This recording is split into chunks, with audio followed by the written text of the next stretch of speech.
Os quatro evangelhos. Mateus, capítulo 26, versículos 57 a 68. Marcos, capítulo 14, versículos 53 a 65. E Lucas, capítulo 22, versículos 54, 55 e 63 a 71.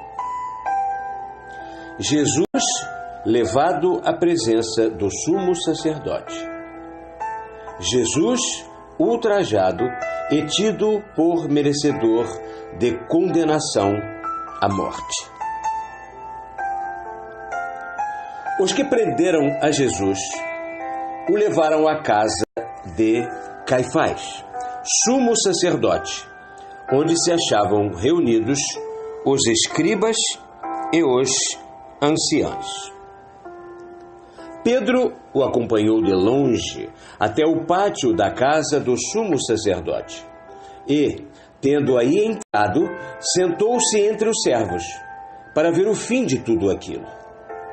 Enquanto isso, os príncipes dos sacerdotes procuravam um testemunho falso contra Jesus para lhe darem a morte. Nenhum acharam que bastasse. Não obstante, se terem apresentado muitas testemunhas falsas. Por fim, apareceram duas, que declararam: Este disse: Posso destruir o templo de Deus e reedificá-lo em 3 dias. Então, levantando-se, disse o sumo sacerdote: Nada respondes ao que contra ti depõem estas testemunhas? Mas Jesus se conservou calado. O sumo sacerdote lhe disse: Eu te conjuro, pelo Deus vivo, que nos digas se és o Cristo, o Filho de Deus. Jesus respondeu: Tu o disseste, eu o sou.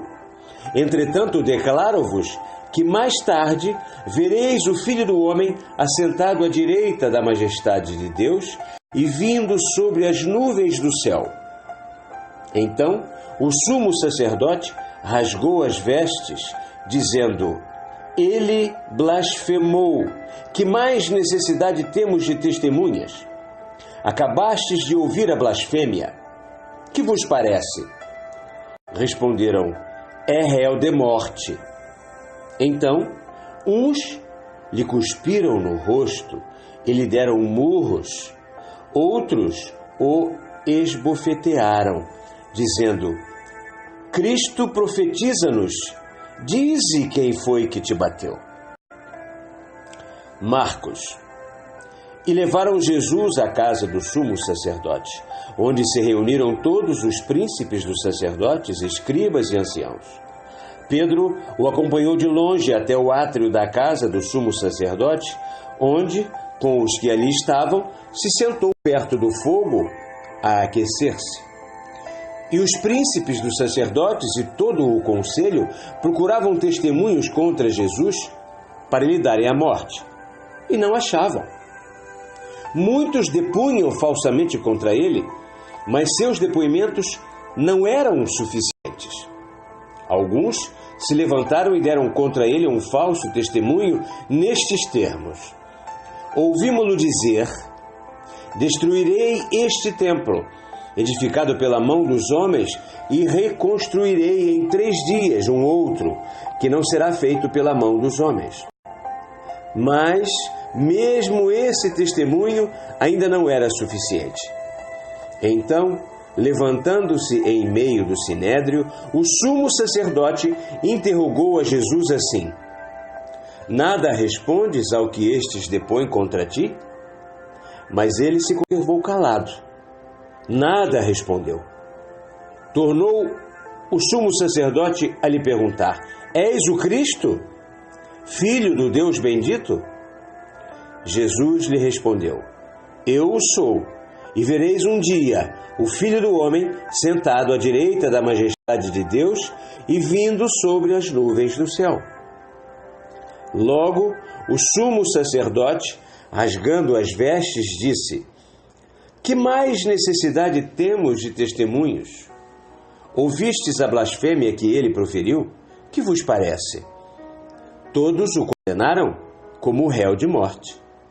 Alguns, então, começaram a cuspir nele e a lhe tapar o rosto, a lhe dar murros, dizendo: profetiza e dize quem te bateu.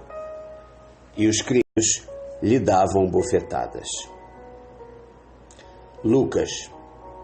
Logo o prenderam e levaram à casa do sumo sacerdote. Pedro o seguia de longe, e como os que ali estavam acendessem um fogo no meio do pátio e se sentassem ao derredor, Pedro também se sentou entre eles. Os que guardavam a Jesus dele zombavam e lhe davam pancadas. Vendando-lhe os olhos, batiam-lhe nas faces e diziam: adivinha quem é que te bateu? E blasfemando, lhe dirigiam muitas injúrias. Logo que foi manhã, os anciãos do povo, os príncipes dos sacerdotes e os escribas se reuniram, e tendo feito comparecer Jesus perante o conselho assim formado, lhe disseram: se és o Cristo, dize-nos. Respondeu-lhes ele: se eu disser que sou, não me acreditareis. E se vos interrogar, não me respondereis, nem me deixareis partir. Mas, desde agora, o Filho do Homem estará sentado à direita do poder de Deus. Então, perguntaram todos: és, portanto, o Filho de Deus?